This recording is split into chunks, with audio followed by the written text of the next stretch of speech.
The twins' laughter stopped the moment the doctor's verdict landed like a guillotine. Permanent blindness. In the sterile Manhattan office, Clare Hensley, billionaire tech mogul, gripped the edge of her chair, her knuckles white, as if she could crush the diagnosis with sheer will. But it was Nora, the new nanny, who felt the room tilt, her heart racing as she watched the twins, Lily and Rose, cling to each other, their small hands trembling. Nora hadn't expected to care this much. She'd taken the job out of necessity, bills piling up, her art degree gathering dust, and a breakup that still stung like salt in a wound. At 28, she was no stranger to heartbreak, but the sight of those 6-year-old girls, their hazel eyes clouded yet brimming with something unspoken, hit her harder than she'd imagined. Clare, their mother, was a fortress of control, her tailored suits and sharp commands a shield against the world. But Nora saw the cracks, Clare's late-night pacing, the way her voice softened when she thought no one was listening, whispering apologies to her daughters as they slept. The penthouse on the Upper East Side was a gilded cage, all marble floors and crystal chandeliers, but it felt hollow. Lily and Rose, identical in their delicate features and chestnut curls, navigated it with uncanny precision, their blindness a recent affliction after a rare genetic condition surfaced. Specialists from Boston to London had been unanimous. No cure, no hope. Yet Nora, who'd only been there a week, couldn't shake the feeling that something was off. The twins weren't just adapting, they were seeing things in their own way. The way Lily tilted her head toward the window when a bird chirped, or how Rose reached for her favorite blue scarf without hesitation. Nora's first real conversation with Clare came on a rainy Tuesday, the city a blur of gray beyond the windows. Clare stood by the grand piano, her fingers tracing its edge absently. "You're not like the others," she said, her voice low, almost accusing. "The last nanny quit after a month. Said it was too hard to watch them suffer." "They're not suffering," Nora replied, too quickly. Clare's eyes narrowed, but Nora pressed on. "They're aware. More than you think." She hesitated, her throat tight. "I know it sounds crazy, but I've seen them react to things they shouldn't notice. Like light. Or movement." Clare's laugh was sharp, bitter. "Don't give me hope, Nora. Hope is a liar." But her gaze lingered, searching Nora's face for something, truth, maybe, or a reason to believe.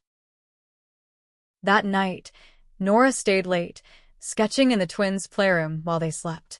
Her pencil moved in soft strokes, capturing Lily's shy smile, Rose's curious tilt of the head. She'd always found truth in art, in the way lines revealed what words couldn't. And in those sketches, she saw it. The twins weren't lost in darkness. They were reaching for light. The next morning, Nora caught Rose humming a tune she'd only heard once, from a street musician blocks away. "How do you remember that?" Nora asked, kneeling beside her. Rose giggled, her fingers brushing Nora's arm. "I see it in my head," she said simply. Nora's pulse quickened. She glanced at Lily, who was arranging toy blocks in a perfect circle. "Lily, can you tell me what I'm holding?" Nora asked, waving a red ball. Lily paused, her head cocked. "It's bright," she whispered. Nora's breath caught. She hadn't described the color. Clare was in Silicon Valley for a conference, leaving Nora with the twins for 3 days. It was a chance to test her theory. She started small, holding up colored cards, describing shapes, watching their reactions. Rose clapped when Nora held a yellow square. Lily frowned at a green triangle, saying it felt wrong. By the second day, Nora was sure. The twins weren't blind in the way the doctors claimed. Their condition was complex, maybe psychosomatic, maybe something science hadn't named yet. But they were perceiving the world, and Nora was determined to prove it. She didn't expect the resistance. The twins' private tutor, a rigid woman named Miss Hargrove, scoffed when Nora mentioned her observations. "You're projecting," she said, adjusting her glasses. "They're blind, Miss Evans. Accept it." Even the household staff whispered, their pity for the twins laced with doubt about Nora's fantasies. But Nora couldn't unsee what she'd seen. She stayed up late, researching rare visual disorders, emailing specialists, her inbox filling with dismissive replies. When Clare returned, Nora was ready to confront her. She found her in the study, surrounded by papers, her face pale under the glow of a laptop. "We need to talk about the twins," Nora said, her voice steady despite the knot in her chest. Clare looked up, exhausted but sharp. "What now?" "I don't think they're blind," Nora said. "Not completely. They're responding to visual stimuli. I've tested them, Clare. They see things." Clare's expression hardened. "You're not a doctor. You're a nanny." Her words cut, but Nora held her ground. "Then let me show you," she said. "Give me a week. If I'm wrong, I'll quit." Clare stared, her silence heavy. Finally, she nodded. 1 week. Nora felt the weight of it, her job, her heart, the twins' future, all hanging on 7 days. She didn't know then that those days would unravel secrets far beyond the twins' eyes, secrets that would bind her to Clare in ways neither could have predicted. Nora's week began with a quiet rebellion. She turned the twins' playroom into a laboratory of sorts, filling it with objects of different colors, textures, and sounds. She hung fairy lights that flickered softly, placed textured rugs on the floor, and scattered toys that jingled or glowed. The twins, sensing the change, giggled as they explored, their small hands tracing patterns Nora had carefully arranged. She watched them closely, noting every reaction, every hint of awareness. Lily reached for a shimmering silver bell without prompting. Rose paused before a red cushion, her fingers hovering as if she could sense its vibrancy. Clare observed from the doorway, her arms crossed, her expression unreadable. Nora felt the scrutiny, but pushed forward. "Watch this," she said, holding up a blue scarf and waving it slowly. Rose's head turned, her lips parting in a small gasp. "It's moving," she said, her voice barely a whisper. Clare's eyes widened, but she said nothing, her jaw tight. Nora's confidence grew, but so did the pressure. She wasn't just fighting for the twins, she was challenging a narrative that had defined Clare's life for months. The Billionaire's world was one of absolutes, diagnoses, contracts, outcomes. Nora, with her sketchpad and stubborn hope, was an outsider threatening that order. She felt it in the way Clare's staff whispered, in the cold emails from specialists dismissing her unqualified theories. But Nora had spent her life being underestimated by her conservative parents who'd shunned her for loving women, by the art world that saw her as too emotional. She wasn't about to back down now. By day 3, Nora introduced a game. She called it Find the Light. She'd dim the room, then shine a flashlight in patterns, circles, zigzags, slow arcs. The twins, seated on the rug, would point to where they thought the light was. Lily was better at it, her guesses eerily accurate, while Rose relied more on sound cues, giggling when she got it wrong. Nora kept a notebook, scribbling observations. Lily tracks light 80% of the time. Rose responds to color contrast. She showed it to Clare that evening, her hands trembling as she flipped through the pages. "This isn't proof," Clare said, but her voice lacked conviction.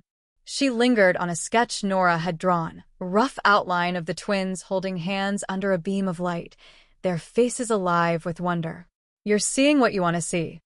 Then why do they react?" Nora pressed, stepping closer. "Why does Lily know the light's shape? Why does Rose smile at red, but not green? They're not blind, Clare. Not the way everyone thinks." Clare's eyes flickered with something. Fear, maybe, or hope she didn't dare name. "If you're wrong, you're giving them false hope. You're giving me false hope." Her voice broke on the last word, and Nora's chest ached. She wanted to reach out, to bridge the gap between them, but Clare turned away, retreating to her study. The next day, Nora took a risk. She brought the twins to Central Park, ignoring Ms. Hargrove's protests about routine. The park was alive with autumn, leaves crunching underfoot, the air crisp and golden. Nora guided the twins to a bench, describing the scene: the red of a maple tree, the glint of a pond, the blur of joggers. She held up a bright orange leaf, watching as Rose's fingers traced its edges, her face lighting up. "It's like fire," Rose said, and Nora laughed, her heart swelling. But the moment was fleeting. That evening, Claire confronted her in the penthouse kitchen, her voice low and furious. "You took them out without permission. Do you know how dangerous that is? They're fragile, Nora. They're blind." "They're not fragile," Nora shot back, her own anger rising. "They're kids. They need to feel the world, not be locked in this museum." She gestured at the pristine counters, the silent appliances. "You're so busy protecting them, you're forgetting to let them live." Claire's face paled, and for a moment, Nora thought she'd crossed a line. But then Claire's shoulders sagged, and she sank into a chair. "I'm trying," she whispered. "I'm trying to keep them safe. To keep them here." Her voice cracked, and Nora saw the weight of it. Years of building an empire, only to watch her daughters slip into darkness. Nora knelt beside her, hesitating before placing a hand on Claire's arm. "I know," she said softly, "but they're not gone. They're right here, and they're seeing more than you think." Claire didn't pull away, but her eyes were distant, haunted. Nora felt a pull, a dangerous warmth, but she pushed it down. This wasn't about her. It was about Lily and Rose, and the truth she was determined to uncover. By the end of the week, Nora had enough data to approach a new specialist, Dr. Patel, a neurologist who'd written about atypical visual processing. She sent him her notes, the twins' reactions, even her sketches. His reply was cautious but open: possible cortical visual impairment. Need further tests. It wasn't a victory, but it was a start. As the seventh day loomed, Nora felt the stakes rising. She wasn't just fighting for the twins' sight, she was fighting for Claire's trust and for a truth that could change everything. But the deeper she dug, the more she realized the twins' condition wasn't the only secret in the Hensley household. Claire's guarded glances, her late-night calls, hinted at something deeper, something Nora wasn't sure she was ready to face. The deadline loomed like a storm cloud. Nora had one day left to prove her theory, and the weight of it pressed against her chest. She'd spent the night poring over Dr. Patel's email, his words looping in her mind. Cortical visual impairment could explain inconsistent visual responses. It wasn't blindness in the traditional sense, more like the brain struggling to process what the eyes could still detect. Nora clung to that possibility, but convincing Claire was another battle entirely. That morning, she set up her most ambitious test yet.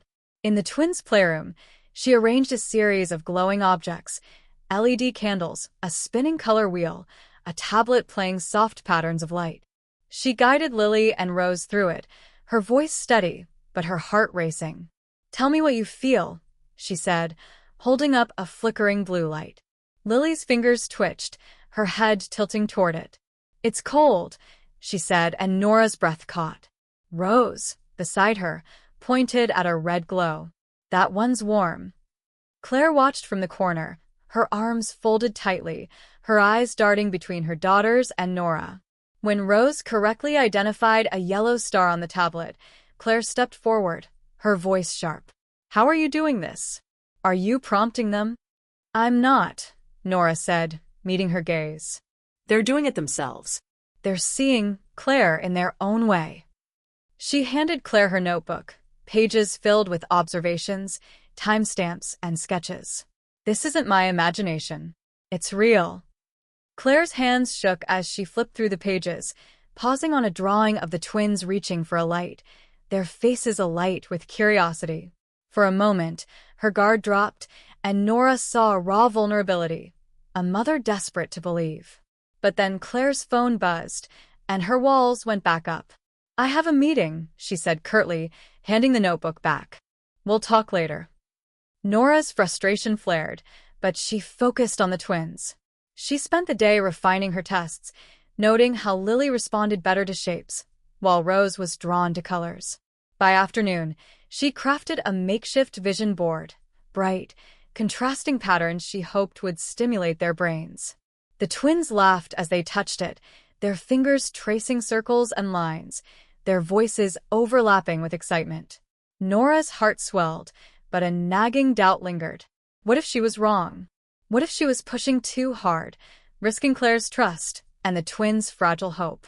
That evening, Nora found Claire in the penthouse's rooftop garden, a rare oasis of green above the city's chaos. The skyline glittered below, but Claire stood alone, staring at the horizon. Nora hesitated, then approached. "I'm not trying to hurt them," she said softly. I see something in them. Something the doctors missed." Claire didn't turn, but her voice was low, strained. "Do you know what it's like to hear no hope from every expert? To watch your children fade and know you can't fix it?" She faced Nora, her eyes glistening. "I built a company that changes the world, but I can't save my own daughters." Nora stepped closer, her voice steady. "You don't have to save them alone. Let me help. Let them show you what they can do." Claire's gaze softened, and for a moment, the air between them crackled with something unspoken. Nora's pulse quickened, but she pushed it aside, focusing on the twins. "Dr. Patel wants to see them," she said. "He thinks it's worth testing. Tomorrow." Claire nodded, but her expression was guarded. "If this fails, Nora, it's not just her job. It's their hearts. And mine." The weight of her words settled over Nora as she returned to the twins' room. She tucked them in, their small hands gripping hers. "Are we going to see better?" Rose whispered, her voice hopeful. Nora swallowed, her throat tight. "We're going to try, sweetheart." The next morning, Dr. Patel's office was a stark contrast to the penthouse, clinical, cold, but buzzing with possibility. He tested the twins with lights, patterns, and scans, his face unreadable. Nora stood beside Claire, their shoulders brushing, the tension palpable. When Patel finally spoke, his words were cautious but electrifying. "There's activity in their visual cortex. It's not typical blindness. We need more data, but you might be onto something." Claire's hand found Nora's, squeezing briefly before pulling away. It was a fleeting gesture, but it burned through Nora, a mix of hope and something deeper, something dangerous. As they left the office, the twins skipping ahead, Nora felt the story shifting. It wasn't just about the twin site anymore. It was about Claire, her walls, her secrets, and the pull Nora couldn't ignore. Back at the penthouse, Nora overheard a hushed phone call. Claire's voice, sharp and low, mentioned the foundation and keeping it quiet. Nora's stomach twisted. Was Claire hiding something about the twins' condition? Something that could explain why the doctors had been so quick to dismiss hope? She didn't want to believe it, but the doubt took root, growing alongside her feelings for Claire, feelings she hadn't dared name until now. Nora's discovery of Claire's secretive call gnawed at her, but she buried it under her focus on the twins. Dr. Patel's tests had opened a door, and Nora was determined to push through it. She spent the next few days coordinating with Patel's team, scheduling follow-up scans while keeping the twins' routines light and playful. Lily and Rose thrived in the new games Nora invented, matching sounds to colors, tracing shapes in the air. Their laughter filled the penthouse, a stark contrast to the tension simmering between Nora and Claire. Claire was distant, her days consumed by meetings and cryptic phone calls. When she was home, she watched Nora with a mix of gratitude and wariness, as if afraid to hope too much. Nora felt it too, the fragile thread of trust between them, stretched thin by unspoken questions. She wanted to confront Claire about the call, about what the foundation meant, but every time she tried, Claire's guarded eyes stopped her. Instead, Nora poured her energy into the twins, sketching their progress in her notebook, each page a testament to their resilience. One evening, as Nora tucked the twins into bed, Lily grabbed her hand. "Are you going to stay with us?" she asked, her voice small but piercing. Nora's heart clenched. She'd grown to love these girls, their quiet strength, their unspoken bond. "I'm not going anywhere," she promised, brushing a curl from Lily's forehead. But as she left their room, she caught Clare watching from the hallway, her expression unreadable. "You're good with them," Clare said, her voice softer than usual. "Better than I am, sometimes." Nora hesitated, the weight of Clare's words pulling her closer. "You're their mom. They feel you, even when you're not there." She wanted to say more, to ask about the call, but the moment felt too fragile. Instead, she offered a small smile. "We're getting somewhere with Dr. Patel. The twins are responding." Clare nodded, but her eyes were distant. "I'm funding his research," she said abruptly. "The foundation, it's for rare disorders. I didn't tell you because it's personal." She looked away, her fingers twisting together. "I've failed them before.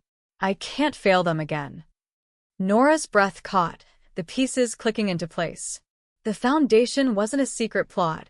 It was Clare's lifeline, her way of fighting for her daughters. But the admission only deepened Nora's questions. Why the secrecy?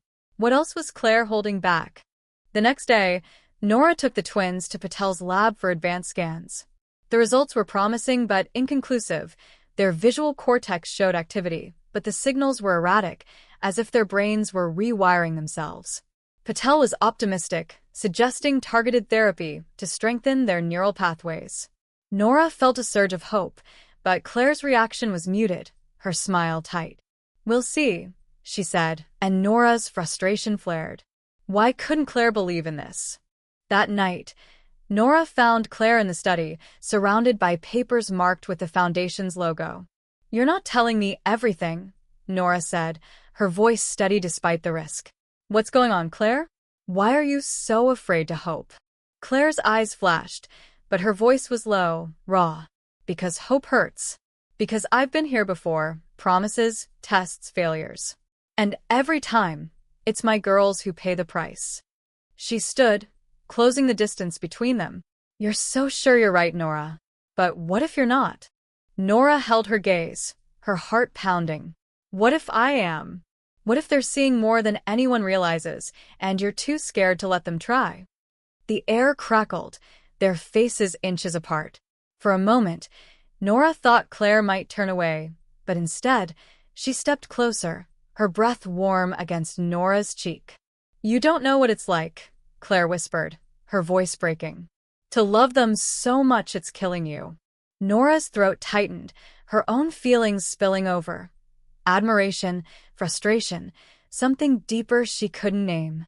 She reached out, her hand brushing Clare's arm, and Clare didn't pull away.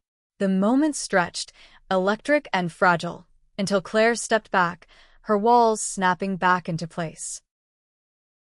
"I'm sorry," Clare said, turning to the window. "I can't do this." Nora left the study, her heart racing, her mind a tangle of questions. The twins' progress was undeniable, but Clare's fear, and whatever she was hiding, cast a shadow over it all. Nora knew she was close to a breakthrough, not just for Lily and Rose, but for the connection she felt with Clare, a connection that scared her as much as it thrilled her. But the truth, whatever it was coming, and Nora wasn't sure any of them were ready for it. Nora woke to the sound of rain battering the penthouse windows, the city a blur of gray beyond the glass. The tension from last night's confrontation with Clare lingered, heavy as the storm outside. She'd crossed a line, pushing Clare too hard, but retreating wasn't an option.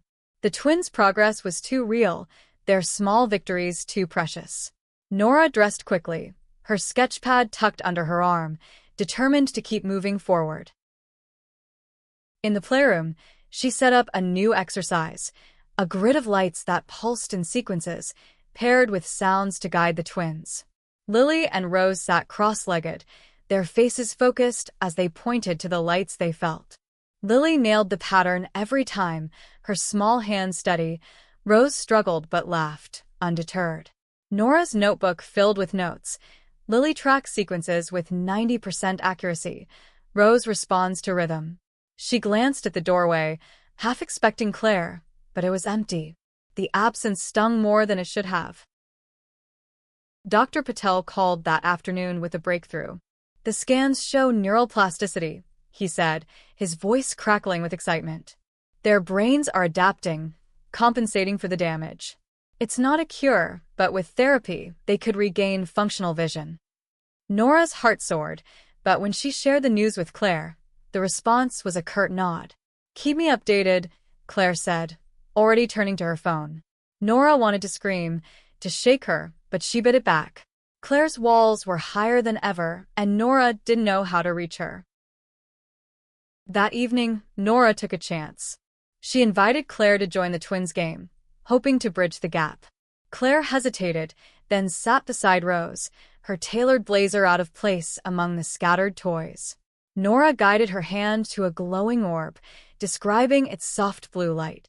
"Rose loves this one," Nora said. "She says it feels like the sky." Rose giggled, leaning into Clare, and for a moment, Clare's face softened, her fingers lingering on the orb. "You're good at this," Clare said quietly, her eyes meeting Nora's, "making them believe in something." "It's not about believing," Nora replied, her voice low. "It's about seeing what's already there." Their gazes held, the air thick with unspoken words. Nora felt it again. That pull, that dangerous warmth, but Clare looked away, breaking the moment. Later, Nora overheard another of Clare's calls, this one more heated. "The Foundation's funding is secure," Clare snapped. "But no one can know about the trials." "Not yet." Nora's stomach twisted. Trials? Was Clare testing experimental treatments on the twins without telling her? The thought made her blood run cold, but she couldn't confront Clare, not without proof. The next day, Nora dug deeper. She searched the study when Clare was out, finding a locked drawer in her desk. Guilt gnawed at her, but she jimmied it open, revealing a file marked Hensley Foundation. Inside were reports on clinical trials for rare visual disorders, some mentioning adverse effects and ethical concerns. Nora's hands shook as she read. Was Clare risking the twins' health for a cure? Or was this her way of fighting for them? She confronted Clare that night, the file in hand. "What are these?" Nora demanded, her voice trembling. "Are you experimenting on them?" Clare's face went white. "You went through my things?" Her voice was low, dangerous. "You have no idea what I'm doing for them." "Then tell me." Nora snapped. "I'm fighting for them too, Clare. I deserve to know." Clare's eyes blazed, but her voice cracked. "The Foundation funded a trial that went wrong. It made their condition worse. I didn't know." Tears welled, but she blinked them back. "I'm trying to fix it, Nora. Every day, I'm trying." Nora's anger dissolved, replaced by a flood of empathy. She stepped closer, her voice soft. "You don't have to do it alone. Let me in." Clare shook her head, stepping back. "You don't understand." "If this fails, I lose them. I lose everything." Nora's heart ached, but she didn't push. She returned to the twins, her resolve stronger than ever. The trials explained Clare's fear, her secrecy, but they didn't change the truth. Lily and Rose were fighting too. And Nora would fight with them, no matter what it cost her. As the week ended, Patel's team proposed a new therapy plan, one that could amplify the twins' neural responses. Nora saw it as a lifeline, but Clare's hesitation lingered, a shadow over their fragile alliance. Nora knew the truth was close, but so was the risk of losing the twins' progress, Clare's trust, and the feelings she could no longer deny. The therapy plan was a gamble, but Nora was all in. Dr. Patel's proposal involved daily sessions of visual stimulation, lights, patterns, and tactile cues to retrain the twins' brains. Nora threw herself into it, turning the playroom into a vibrant maze of glowing shapes and soft sounds. Lily and Rose embraced it, their confidence growing with each session. Lily could now trace a star's outline with her finger. Rose named colors with startling accuracy. Nora's notebook overflowed with progress, but her heart was heavy with Clare's revelation about the failed trial. Clare was a ghost in her own home, her presence fleeting between meetings and late-night calls. When she joined the therapy sessions, her eyes followed Nora with a mix of gratitude and something deeper, something that made Nora's pulse race. But the distance remained, a chasm widened by Clare's guilt and Nora's unanswered questions. Nora wanted to bridge it, to tell Clare she wasn't alone, but every attempt was met with a guarded glance or a quick retreat. One afternoon, as the twins napped, Nora found Clare in the rooftop garden, the city's hum a faint backdrop. "They're improving," Nora said, holding up her latest sketches, Lily and Rose laughing under a cascade of lights. "This is working, Clare. You have to see it." Clare's fingers brushed the page, her expression raw. "I see it," she whispered. "But I'm scared, Nora. What if it's not enough? What if I hurt them again?" Nora's heart twisted. She stepped closer, her voice soft but firm. "You didn't know the trial would fail. You were trying to save them. Let yourself hope again." Clare's eyes met hers, vulnerable and searching. For a moment, Nora thought she might close the distance, but Clare turned away, gripping the railing. "I don't know how," she said, her voice barely audible. Nora's feelings for Clare were a tangle she couldn't unravel. Admiration, frustration, a longing she hadn't felt since her last relationship crumbled. She pushed it down, focusing on the twins. But that night, as she tucked them in, Rose whispered, "Mommy's sad. Can you make her smile?" Nora's throat tightened. She wanted to more than she could admit. The next day, Patel's team reported a breakthrough. The twins' brain scans showed stronger visual cortex activity. "We're seeing progress beyond what we expected," Patel said, his voice bright. "Keep up the therapy. It's working." Nora shared the news with Clare, expecting relief, but Clare's face clouded. "What's the cost?" she asked. "What if it's another dead end?" Nora's patience snapped. "Stop expecting it to fail," she said, her voice rising. "They're fighting, Clare. They're showing us what they can do. Why can't you trust that?" Clare flinched, but her eyes held Nora's, fierce and unguarded. "Because I'm terrified of losing them. And you." The admission hung between them, raw and electric. Nora's breath caught, her heart pounding as Clare stepped closer, her hand brushing Nora's cheek. The touch was fleeting, but it burned, a spark that threatened to ignite everything. Before Nora could speak, Clare pulled back, her face shuddered. "I'm sorry," she said, retreating to her study. Nora stood frozen, her skin tingling where Clare's hand had been. She wanted to follow, to demand answers, but the twins' laughter from the playroom pulled her back. They were her focus, her purpose. But Clare was becoming something more, and that scared her. Nora dug into the Foundation's files again, this time with purpose.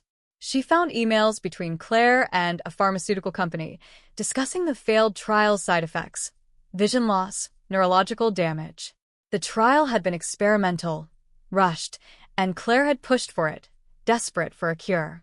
The guilt was crushing her, Nora realized, and it explained her fear, her distance. But there was something else, a mention of a new trial, one Clare hadn't disclosed. Nora confronted her that night, the penthouse quiet except for the rain. "There's another trial, isn't there?" she asked, holding up a printed email. "Why didn't you tell me?" Clare's face crumpled. "Because it's a risk. Because I can't lose them again." She sank onto the couch, her voice breaking. "I love them, Nora. And I'm starting to care about you. Too much." Nora's heart stopped, then raced.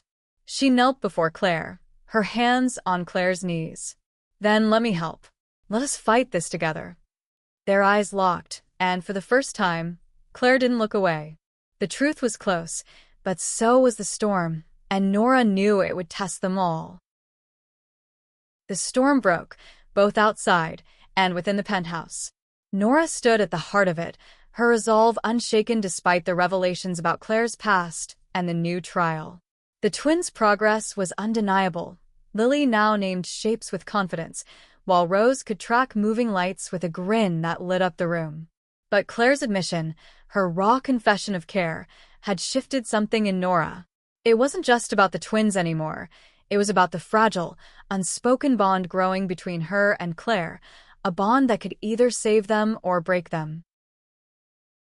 Nora pushed for transparency. "If there's a new trial, we need to know everything," she told Clare, her voice steady but gentle.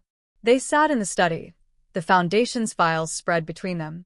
Clare hesitated, then handed over a folder. "It's a neural stimulator," she said. "Non-invasive, experimental. It could amplify what Patel's therapy is doing. But there are risks, seizures, overstimulation." Her voice trembled. "I can't make that choice again. Not alone." Nora reached for her hand, their fingers intertwining.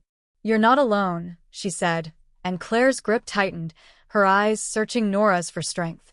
It was a moment of surrender, not just to the trial but to the trust they were building. Nora felt the weight of it, the thrill and terror of what it meant to care for Clare, to love her in a way she hadn't planned. The trial began the next week, under Patel's supervision. The twins wore small headsets that pulsed gentle signals, paired with Nora's therapy games. The results were immediate. Lily described a sparkly circle during a session. Rose laughed at a flashing red light, calling it dancing.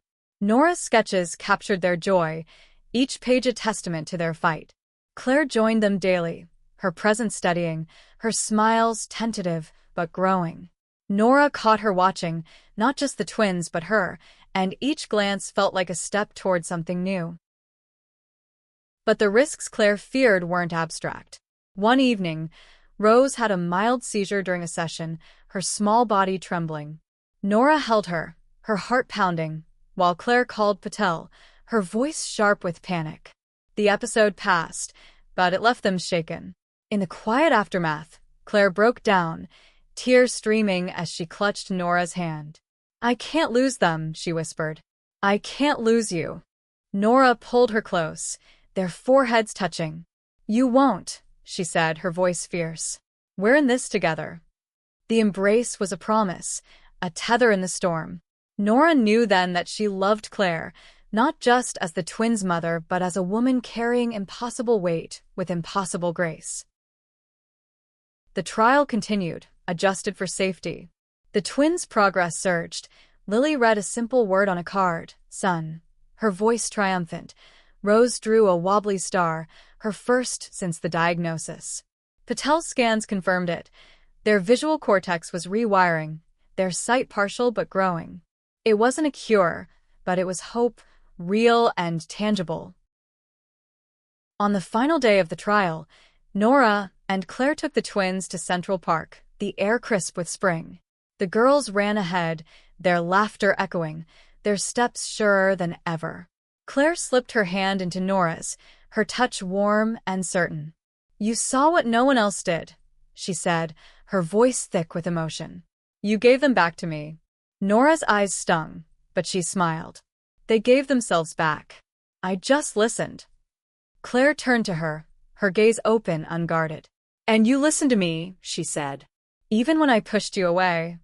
She leaned in, her lips brushing Nora's in a soft, tentative kiss. It was brief but electric, a beginning rather than an end. As the twins called them over, pointing to a bright red kite soaring above, Nora and Clare walked hand in hand, their hearts full.